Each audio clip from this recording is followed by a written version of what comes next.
Hello and welcome to a Talmud Israeli production. Today we'll review the highlights of this week's course of Daf Yomi study, Kuf Lamed Aleph through Kuf Lamed Zayin, 131 through 137 of Bava Batra.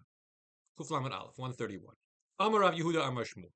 Hakotev kol nechasav liishto. If you write over all of your assets in your will to your wife, lo asela apatropa, you did not really do so. You simply made her a custodian to watch over the assets which are really going to be bequeathed to one's sons.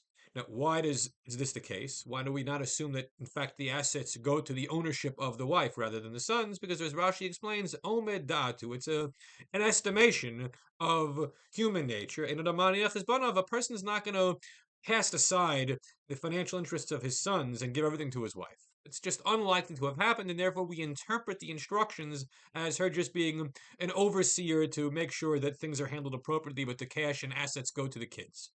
132.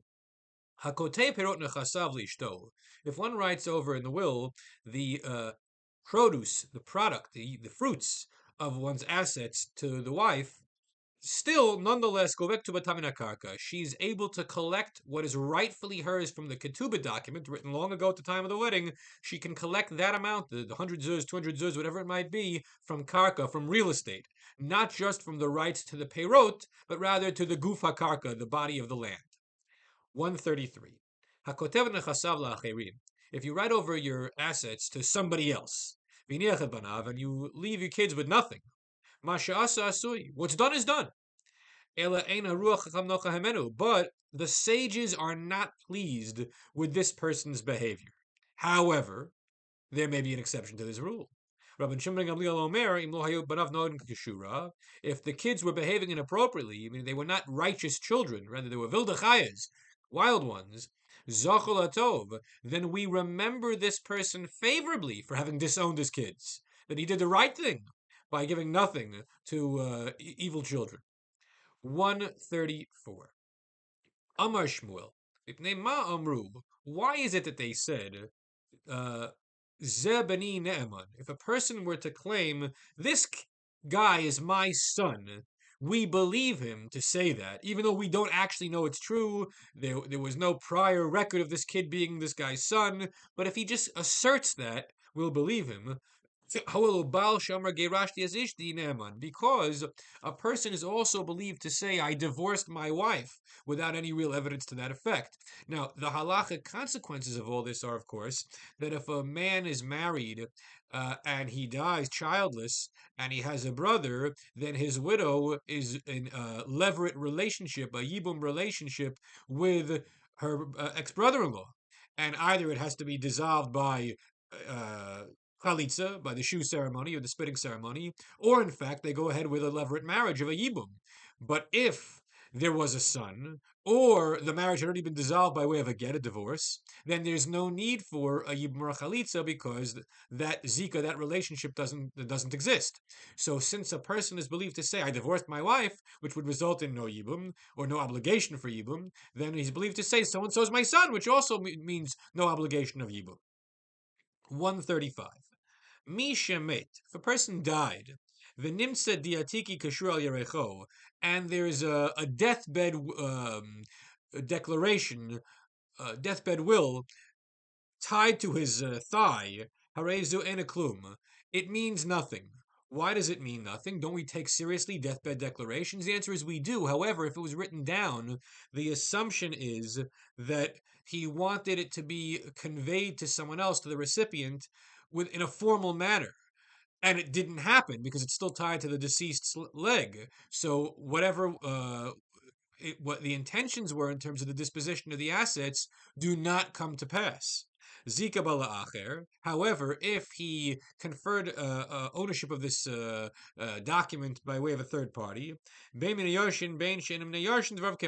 it was among the heirs or not among the heirs who the third party was, the words stand, and whatever is written in that document is implemented. 136. Hakotev nechasav livno lachar moto. If a person were to write over his assets to his sons, to be theirs after his demise, after his death, but he writes it now, Ha'av eno yochel limkor. The father can't sell these assets, but they shen kasuvim leben. The father can't sell them because they were already written over to be the property of the son. The father has lost complete control over the disposition of what was his. But the son also can't sell these assets because practically speaking, in the here and now, they still belong to the father and they're in the father's domain. So what happens if somebody did something they weren't supposed to? Machar ha'av, the father sold, even though he wasn't supposed to. They remain sold until such time as he dies. And then that sale's undone, and the kids are going to get the property. If the son sold, then the buyer has no rights whatsoever to what he purchased until such time as the father dies. Then his purchase becomes his. Okay, 137. Amar Shmuel, Hakotev nechasav le'acher. You write your assets over to somebody else. The Amar Hala Iav Shibahen. But the would-be recipient says, I don't want this. No, this can happen where there's an asset which is difficult to handle, difficult to deal with.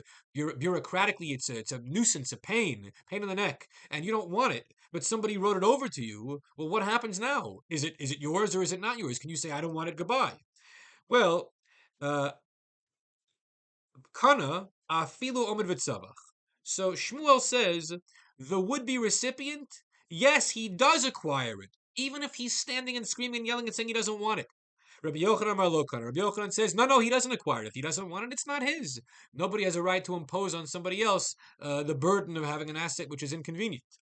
Velo pligi. But the truth is, the Gemara says that there's a no machloket here. When Shmuel said, when Rabbi Yochanan said, lo kana, the recipient does not acquire it, it's where he was protesting from the very beginning. From as soon as he heard that he would be a recipient, he says, I don't want it. I never ever wanted it. However, when Shmuel says, no, he does get it, it's when he first heard about it, he didn't make a fuss. He didn't say anything, he didn't want it. Then later on, he thought better of it, he says, I don't want it. In that scenario, it's his. Everyone have a wonderful week.